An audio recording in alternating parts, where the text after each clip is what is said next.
Di sebuah desa terpencil di Jawa, ada seorang pemuda bernama Ardi.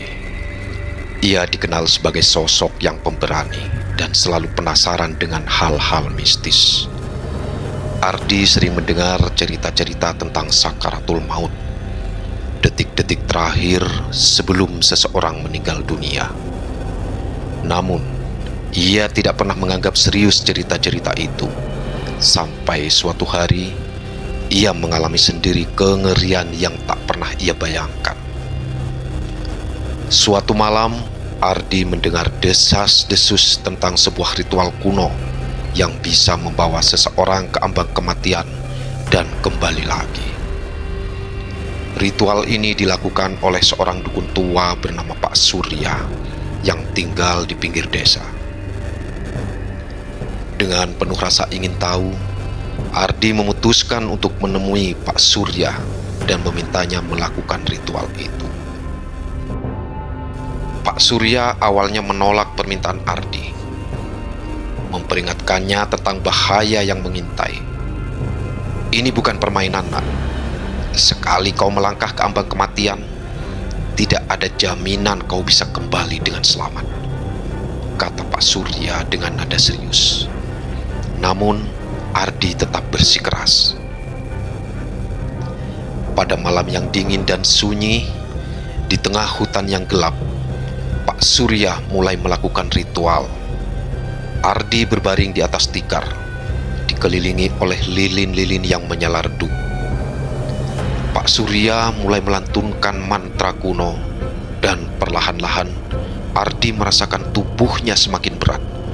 Matanya terpejam, dan ia merasa seperti ditarik ke dalam kegelapan yang dalam. Ardi tiba-tiba terbangun di tempat yang asing. Suasana di sekelilingnya penuh dengan kabut tebal dan suara jeritan yang menggema. Di kejauhan, ia melihat bayangan-bayangan samar yang tampak menderita, berjalan tanpa arah. Ardi sadar bahwa ia berada di ambang kematian, tempat di mana roh-roh tersiksa berkumpul. Saat ia berjalan lebih dalam, Ardi mendengar suara bisikan yang memanggil namanya. Suara itu terasa akrab, seperti suara ibunya yang telah meninggal bertahun-tahun lalu. Dengan hati-hati, Ardi mengikuti suara itu hingga ia sampai di sebuah sungai merah yang mengalir deras. Di tepi sungai itu, ia melihat bayangan ibunya. "Ibu!"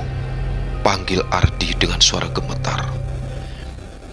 Bayangan itu tersenyum, tetapi senyumnya penuh dengan penderitaan. "Ardi, kau harus kembali sebelum terlambat. Tempat ini bukan untukmu."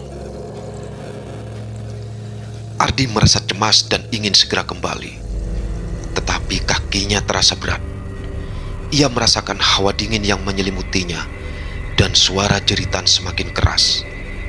Tiba-tiba, bayangan-bayangan yang tadinya samar mulai mendekat dengan cepat, menampakkan wujud yang mengerikan. Mereka mencoba menarik Ardi ke dalam kegelapan. Dengan sisa kekuatannya, Ardi berteriak dan memejamkan mata. Saat ia membuka mata, ia kembali berada di tengah hutan dengan Pak Surya di hadapannya. Tubuhnya pun gemetar dan keringat dingin mengalir deras. Ia merasa lega telah kembali, tetapi pengalaman itu meninggalkan bekas yang dalam. Sejak malam itu, Ardi tidak lagi tertarik dengan hal-hal mistis. Ia sadar bahwa ada batasan yang tidak boleh dilanggar, dan bahwa penjelasan sakaratul maut adalah perjalanan yang seharusnya tidak pernah dicoba oleh manusia. Namun, cerita tentang pengalaman Ardi tersebar luas, menjadi legenda menakutkan di desanya, memperingatkan semua orang untuk tidak mencoba mengungkap misteri kematian.